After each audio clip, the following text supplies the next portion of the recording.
in the firearms community, in law enforcement, there's a tendency for us to gravitate towards things that we're good at. And that means that we don't want to step out of our comfort zone. There's a risk of looking bad. There's a risk of exposing maybe something that we could be better at, that we're not as serious about. And we run the risk of losing face in front of our peers. So it can be brutal on the ego, especially if you are, let's say, an expert in firearms, and you're thinking that you're able to get a tight shot group at 15 yards or 25 yards, headshots and everything else on paper, and then you introduce yourself into a force-on-force type situation to where now you've got somebody shooting back at you, and maybe you don't look quite as, you're not quite as graceful, you're not quite as accurate under the pressure of somebody shooting back at you. So you have this image of being an expert gunfighter because of your accuracy against the shot timer or on paper. But in reality, it comes crashing down when all of a sudden you first go up against somebody who has maybe a fraction of the skill that you have, but maybe has a little more ferocity and is able to control themselves under pressure and still get their hits while not getting hit. I stole that. I think that's probably something that I've heard. I think it was attributed to Cus D'Amato or Mike Tyson, a bunch of different things. I know people have said everybody's got a plan until they get punched in the face. Everybody's got a plan until they get hit. Essentially, when you take the first catastrophic hit, something that kind of wakes you up, something that causes you to shake off the cobwebs.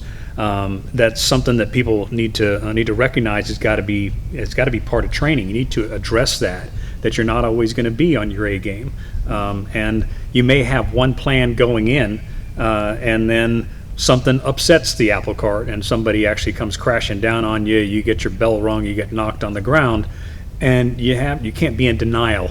You have to be able to pick it up and move forward. Now, training should reflect that. Training should identify weaknesses and put you in some bad spots for you to work your way through. We talk about it with adversity training. You don't always want to work from adversity training because you want to train yourself to win and be dominant as well. But at some point, you need to put yourself in a vulnerable position, and you need to fight your way through that to recognize that at some point somebody may get the drop on you. In law enforcement, we have a tendency to see we go out to the firearms range, we do our firearms training, and then we go into a DT lab and we do DT training. But how much do we really correlate those two things together in that close combat force-on-force training like we did today? Seldom, if ever. It's rare. I've been able to do some training with some of the heavy hitters in the industry. People, I dropped some names, but one of the major names that I really have enjoyed training with is a guy named Craig Douglas, and he really affirms the need for an integrated approach to training. If it's going to be relevant self-defense training, it's got to be something that's interactive. You've got to be working with somebody, another human body. It really needs to be multidisciplinary, and that means that it needs to include weapons. It needs to include hostile environment. It needs to include battle gear, ballistic vests, and stuff like that. And probably most important, it needs to be opposed to a certain degree. When I say opposed to a certain degree, that doesn't mean that force on force is always about two people both trying to win. But on some level, there needs to be opposition, and even if it's just progressive resistance, random movement, all the way up to people putting on the gloves and banging, they need to be able to test themselves, need to be able to put themselves in vulnerable positions and find their way out. It's about creating an experience. It's about creating a synthetic experience that hopefully they're going to be able to rely on, because you learn from experience more than anything else. My answer might surprise you. It wouldn't so much be a technical response as in I would try to reaffirm to them to not lose the edge. What we see an awful lot of is somebody will sign up, maybe get hired by a law enforcement agency, corrections agency, and go to training.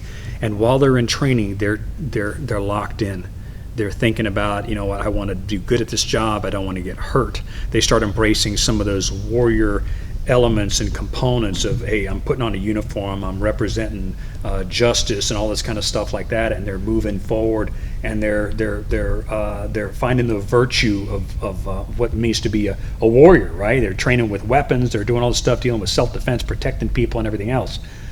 But when they get out of the academy, sometimes that tends to erode because they fall into the routine of what it takes to literally be a long-term career law enforcement officer, which means sometimes you go through periods of boredom and administrative frustration and things like that. And I would stress to them that they never know when they're going to be tested. And they may go through almost their entire career and not be tested. And they may be tested on the last day. And we like to tell stories about officers who have been tested and succeeded.